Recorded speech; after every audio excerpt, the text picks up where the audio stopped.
back. This is FirstCoast.tv. We find ourselves here with Wendy Tatter. Emmett Tatter. Emmett. And Wendy, I'll start with you. What is this event here today? The event is called What You Should Know About Prison Reform. And it's a kind of an awareness thing to let people know what's going on with our correctional system and what can be changed to make it better and what really needs to change because it's broken. And what brings you into this picture here, Emmett? I'm here to support my mother, and I was incarcerated in the Department of Corrections for a 10-year sentence.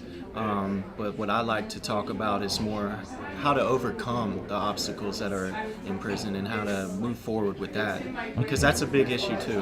Right. And so, once he went in, were you involved in prison anything? No, I wasn't involved at all in prison. In fact, who would imagine your son would go to prison? Right.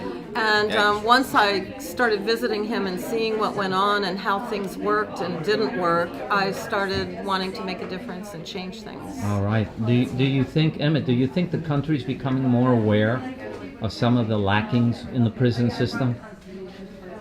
I think the people that are becoming more aware or that are talking about it have been talking about it, and I think true people that need to become more aware aren't really listening. Are still not in. Okay, That's not in why touch. we're doing this. Okay, and so what do you hope this event does today?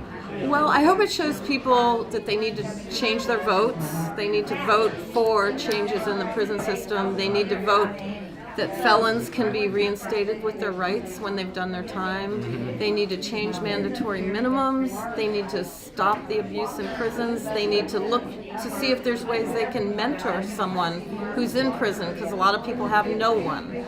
And that would help a great deal. Just many things. Just awareness of what's happening is what I'm trying to do. All right. I hear Moliere is going to be here probably? Moliere is here. He's okay. doing an art show and going to speak.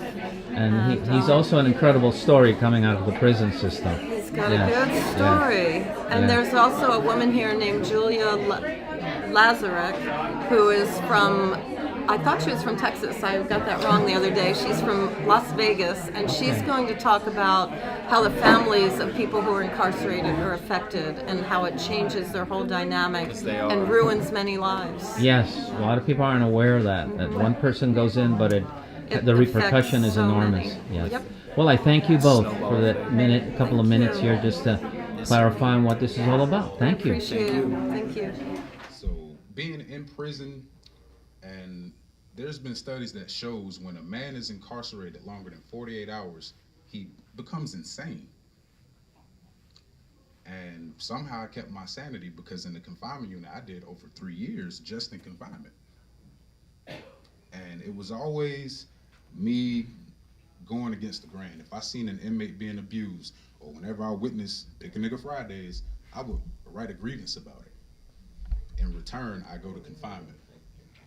I'd be stuck in confinement. And then eventually I went to close management, because they got that tired with me. And close management is a prison specifically for confinement. No general population, no recreation.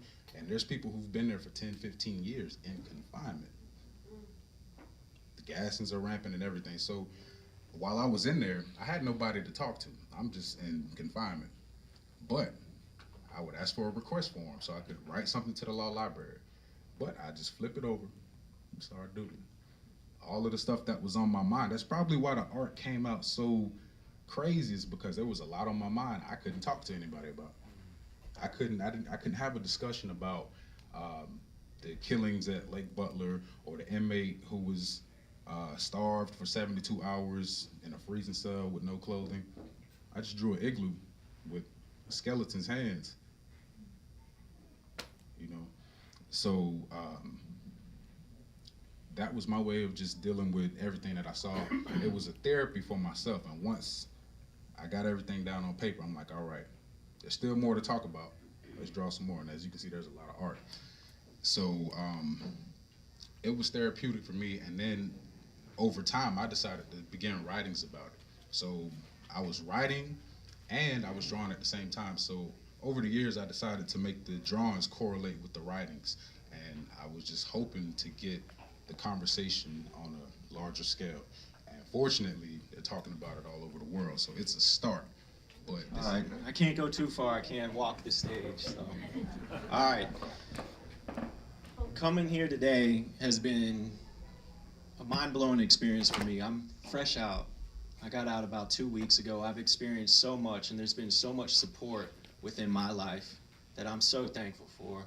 Because without the support from my mom, my dad, the family and friends that have been here supporting us, you got to ask yourself, what's going on with these other families that don't have that support?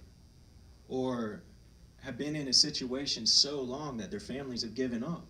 And who can blame some families? I was in a position years and years ago, and I put my family in the worst possible position. I was facing life sentence, 2 of them, with years and years stacked on top of that. So while I'm there, I'm being tortured by police, and when we say torture, it's not what, oh, they treat us bad, they treat you bad. No, you might get waterboarded. I have a friend that's been waterboarded. They don't even let us do that to terrorists.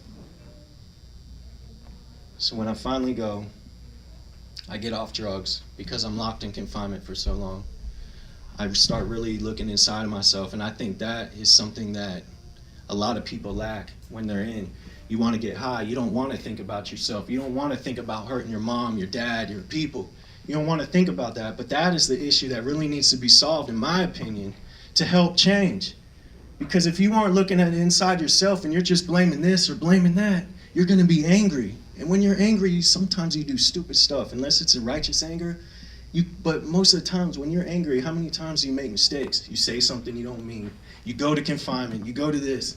And that's what was happening. But I ended up getting transferred to prison to prison to prison. So I'm here with... Moliere Dimash. Yes, I've been seeing your art everywhere here. Now you're here for this event about prison reform. Yes. And what brought you here then? We're doing a panel discussion that covers, different perspectives on prison. As far as, my take is always about what inmates endure as far as abuse, the corruption, and then we have my co-panel. They're going to be talking about the effects of the families. How it's not just Can I sneak in there? yeah, sure. Go ahead. Sure. Sorry. So it's not just about what the inmate is going through per se, but how the families are affected financially, emotionally, and then we'll be talking about another perspective of the prison system on maintaining your mental stability. Mental health. Mental health, yeah, Right. it's very important. So Wow. it's just we're broadening the scope on the effects of people who are incarcerated. For those who don't know, Mr. Moliere Dimash is an artist and an author now. I saw your book out there. Yes, sir. Yeah, what's the title of your book? It takes a criminal to know one. I love it. And in a nutshell, the book talks about? Wow, in a nutshell. If I can put it in one nutshell, the book is about enduring.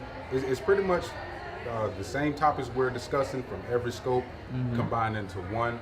And what I zeroed in on that book was how the Inspector General and the government entities involved in the prison whole industrial complex and that whole portion of the government, they're just as criminal as the people that they house. Oh, wow. You know, and every now and then they also become defendants. So Yes. it's more of me pointing out how the pot's calling the kettle black. All right. You see what I'm saying? Yes. Because there's so much crime being committed by the government officials, you forget about it because they're housing criminals. Right. How does right. that work? You Yes. know? So I'm just spotlighting that and a lot of the crimes committed on the other side of the fence. Fantastic. Well, thank you for these minutes, and wish you a lot of luck in this event. Oh yeah, it's gonna be fun. And I saw a lot of your art too, which I love. And good luck, my brother. Thank you. Guys are saying is that if you're in prison you really need something. And any one of you could be a mentor to someone who's in prison. All you need to do is contact the prison, find out who is an inmate who needs somebody, who has no one, and start writing to that person. And you can, I've set up classes for people in wastewater management. I've sent them books on physiology and yoga. And it's a really big deal to someone in there to have somebody care about them. And Emmett is right. They sent me this giant card that they made with everybody signed it, and it was great. Hundreds of signatures. That was so Friends cute. that just love her. But another thing I wanted to say, I was on the radio the other day on NPR, and I don't know if any of you heard it, but I said something wrong. I said something wrong, and it's been bugging me. I said that inmates, when they work, get 22 cents an hour, and that's only certain inmates. Most inmates work their butts off in the kitchen, on the grounds, cleaning the place, doing the painting, doing everything for $0. And when they get out of prison, they get a $50 card, and then they get a bus ticket to anywhere they want to go. And that's how our country sets them loose with nothing. So now we have our panel. We have Julia, we have Emmett, and we have Moliere. And I'd like you all to ask any questions of them or me that you may have. Anybody?